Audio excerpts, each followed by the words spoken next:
Welcome to this video on Adobe Camera Raw, where the subject is color balance.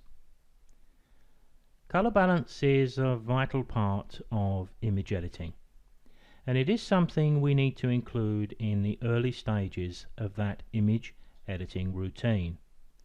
If not, as we increase the saturation or vibrance of the image, we just make a bad color situation a lot worse. It is a little bit like what we looked at with chromatic aberration, but it can be far more of a problem here. Now, to make this point just a little more obvious, I have a couple of images here which show a dramatic difference.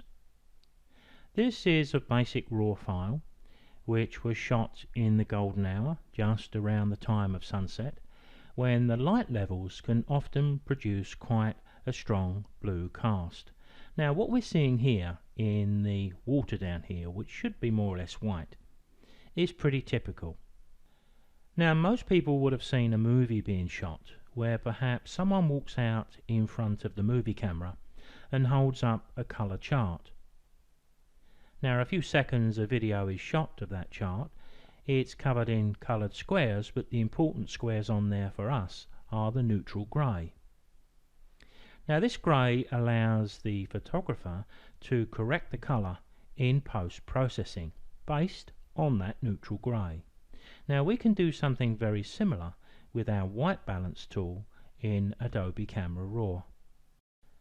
But let me go to the top of the screen here and show you how the image looks when we correct the colour balance. They really are the same image, as I'm sure you can see as I jump from one to the other.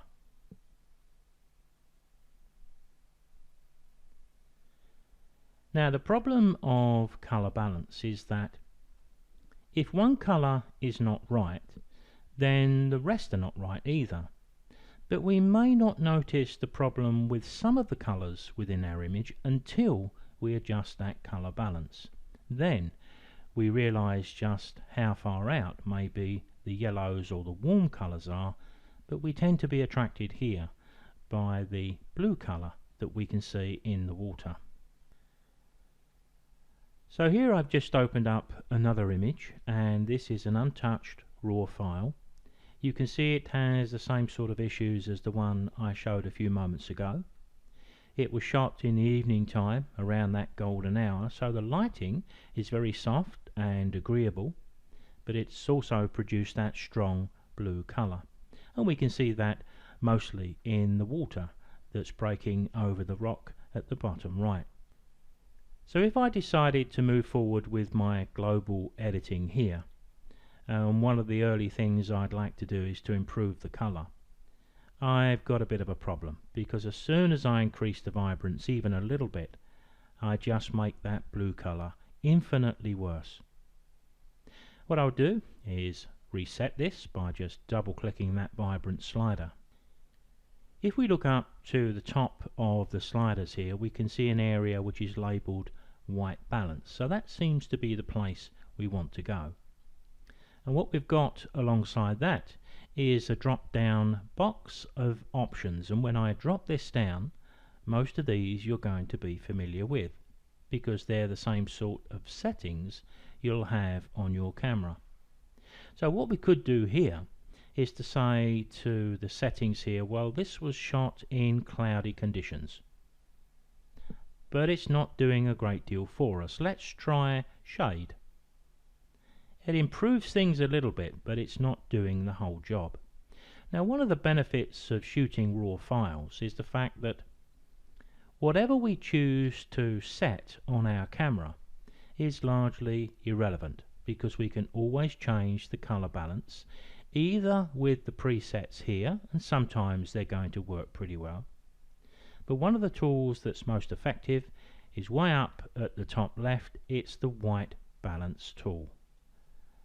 Now, the white balance tool is a little bit like using that color chart and the neutral grey. So let's go up to the top left of the screen and select it. There's the eyedropper we can see. What we need to do now is to look around the image. We need to identify a part of the image which we think is neutral in colour, neutral grey, neutral white, but we shouldn't be clicking on an area where there's no tone at all. In other words, if it was pure white or pure black, that's not going to help. But if I was to bring my eyedropper tool down to the water in the foreground, and I just look around at an area, maybe this area here, and I click, look at the difference. Now just for a moment, I'd like to reset my image back to camera raw defaults. I'm going to use a keyboard shortcut here, but it's the same one that you may be familiar with inside of Photoshop, Control Z, which will undo the last thing we did. Because I've still got the white balance tool selected from the top left of the screen, so I want to reapply it, but I'm going to reapply it from a different location, although the effect is going to be much the same. But when I do, I'd like you to look over here at the temperature and the tint.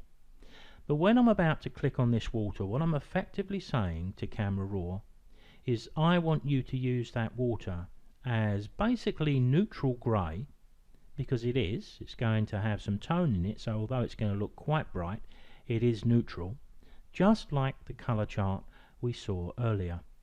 But as I click, if you look over on the right hand side, you'll see the temperature and the tint will then make their own automatic adjustments based on where I click. Quite a change to those two sliders, really. Now the good thing is we can either use the settings that I've just chosen here, and I would probably need to improve the vibrance no end, and we're going to do some other editing, or we would be doing some other editing here, but I don't have to settle on the settings that the white balance tool gave me. I still have creative control. It's unlikely I'm going to change the tint much, if at all, but I could change the temperature, because I could have a personal preference for a cooler look in my picture, or I could have a preference for a warmer look. Now as you can see, I've changed to a different image, but I still have my white balance tool selected, and I'll pick some neutral colour, more or less the same place as before, and we get a similar result. It really does work every time. Now there are times when the wrong colour balance actually works in our favour, and I'm going to suggest that could be the case here.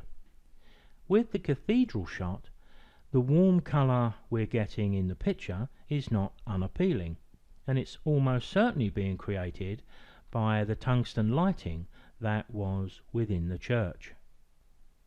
But if we wanted a more natural colour, we can use our eyedropper tool for this too, because if I select it and I do much the same as before, I look for an area of neutral tone, maybe somewhere up in the ceiling here, and click.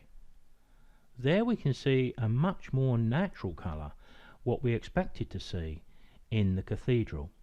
And of course, once we start to increase the vibrance, then it's going to look even more natural, although there's a little bit of blue around the areas down here. So once again, this could be a case where we either just accept the colour as it was, we select the eyedropper tool and reset it, and then tweak it from there, because I can still increase the temperature a little bit.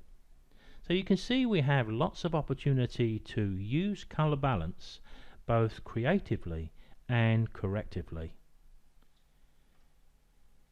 Here I have an interior shot of the British Museum in London, and as you can see it's got quite a strong green cast.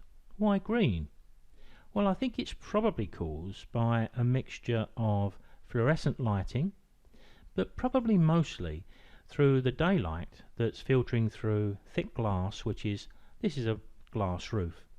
So with that eyedropper, if I pick any one of these shapes here and click, instantly I've got my colour corrected. So correcting the colour balance is quick and easy and quite important to do, and sometimes in some shots, and this one's a good example, it's vital. Because once I've corrected the colour, remember from our global editing we did earlier, If we look at the histogram at the top of the screen, we can see that perhaps this picture needs just a little bit more exposure. We can see on the right hand side of the histogram that it may need a little bit more highlights. It may need a little bit more whites. It may need a little bit of mid-tone contrast.